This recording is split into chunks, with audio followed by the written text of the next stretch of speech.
Let's talk a little bit about actors here. You know, the majority of the face of society is based on acting. Whether that be books of faces or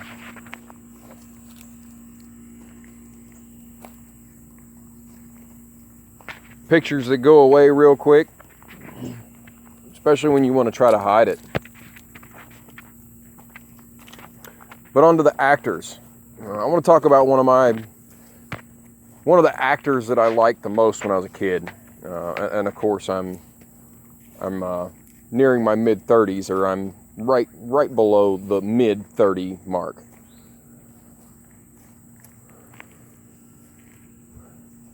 When I was growing up, my favorite movie was Terminator 2. Loved the movie. I didn't really understand movies then as I do today, because now I can look at it from a perspective that's not so condensed as it just being a cool fairy tale movie and a bunch of cool cars and, you know, wreck scenes and robotics and stuff. All the stuff we thought was cool when we were kids. So, that being said, I'm sure most people that would watch this are aware that about a week ago, the Terminator decided that while discussing all the stuff that he couldn't do because of all this, that it was basically screw your freedoms at this point. And I mean, it's pretty much, in a sense, unsugarcoated. That's how he said it. Which is hypocritical, because the man came from Austria as Mr. Olympian and became famous, became a famous actor, and actually did quite a few movies that are strikingly relevant today, and that's what I'm going to discuss briefly. And about 16 minutes of the deleted footage is from Terminator 2. One of those segments where it shows Sarah Connor and John Connor after they roll the police car into the little gas station, service station garage. And in the original movie, you only seen that, and then, of course, they got up next morning and had to find whatever. They didn't show in the original, what they show in the additional footage, or the extended version on Blu-ray, is where they cut the skin on top of his head and roll it back, and use a little air ratchet, take 2 screws out, and pull the cap loose, and it exposes the CPU, the neural net processor, a learning computer. And the objective here was to pull it out and put it back in to reset the chip so he could learn. Hence the reason later on in the movie, after that point, he learned to smile, he learned to catchphrases and punchlines, everything that's notable today. So this reset, during the which Sarah Connor got ready to smash it with a hammer, and John snatched the chip up. They put it back in. He senses something's going on. Once it's back in, it's plugged up. And they continue on.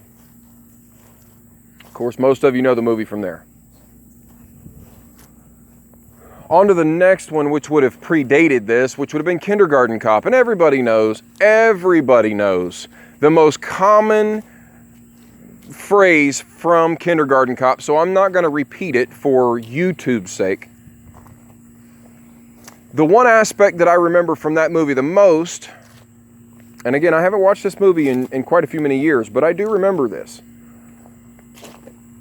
The little boy and his mom were always on the run from his dad, which seemed to be pretty rich and powerful, or however it seemed. The boy made these little... He made himself some lasers. And I don't know if you remember where he put these lasers, but they were to protect him and his mom from the bad men. And he climbed this metal structure with these things on his back to place them.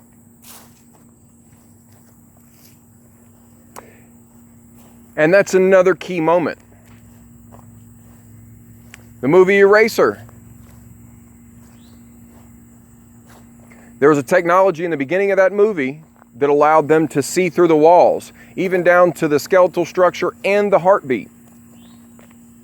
Total Recall. Shall we go into this? True Lies. Shall we go into this one? Shall we? Shall we continue down the path that the Terminator has went throughout the ages?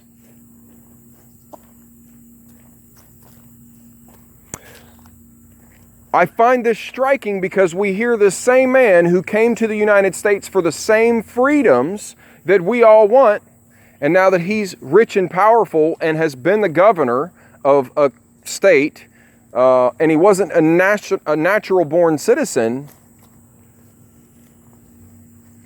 and of course, his tenure there didn't last very long, or so it seems. Should we not be questioning this? I mean, maybe I'm reading into things too much. Maybe I'm reaching. But it kind of seems to me like this comment of screw your freedom kind of ties into there shall be no peace.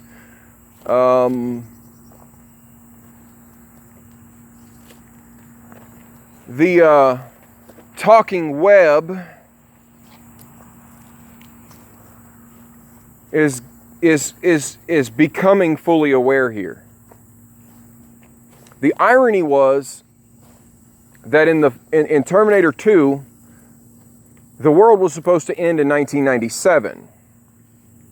The movie was released in 1995 or 6. I could be wrong. It could have been 94.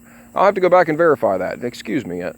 Typically, I don't assume or guess, but the ironic part here is we seem to be living in a movie. The technology that exists today was predicted, ironically, in every one of Arnold Schwarzenegger's movies. Every single aspect of what we deal with today was predicted across every one of his movies. At least a piece somewhere here and there. And this guy says, screw your freedoms. A man I actually respected and looked up to as a kid says this. Not a natural-born citizen. Came over here because he had some type of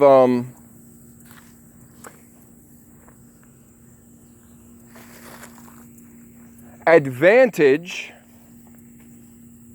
as a bodybuilder to be able to compete, hence landing him his acting career, and of course his governorship because of his popularity, and now an authority to be on TV or to be on a live stream and declare to all the American people, to the world for this matter. It's not even down to the people of one nation. This is across the board. Are we to accept this? Are we to put up with this? There's memes and jokes and things, but what are we doing? Are we speaking out against it, or are we just leaving comments? Are you going to make videos, or are you going to leave comments? Because I've found today that even comments go unseen.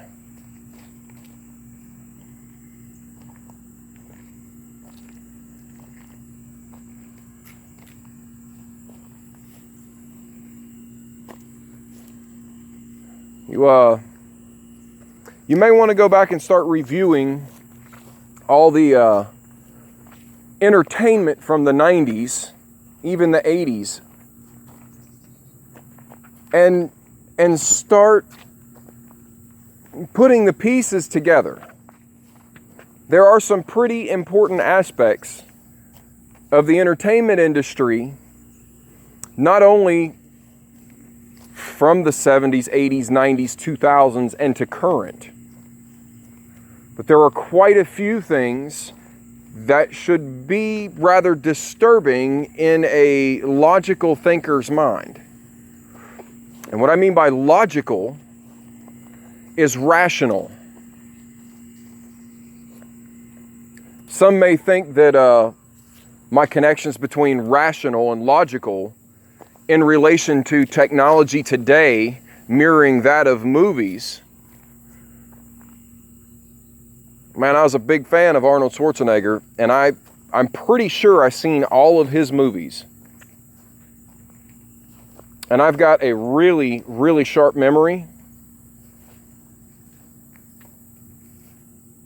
And this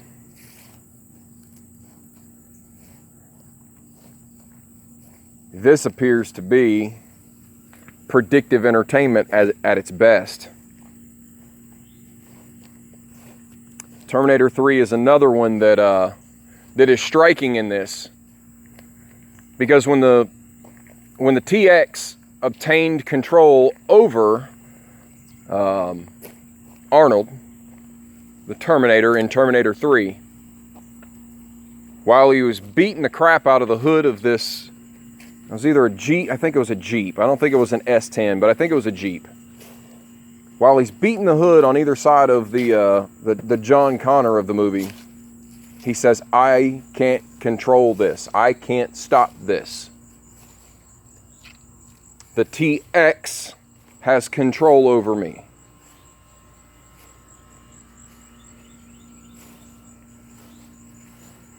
Who is the TX?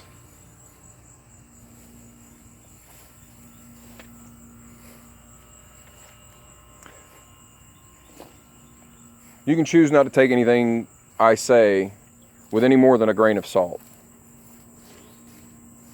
I just ask you to use your mind to consider these things. If they've always told us what they're going to do and what they're doing, why not put it so far back that people don't remember? So that way when we say, why didn't they tell us this? We're the ignorant ones because we didn't look for it.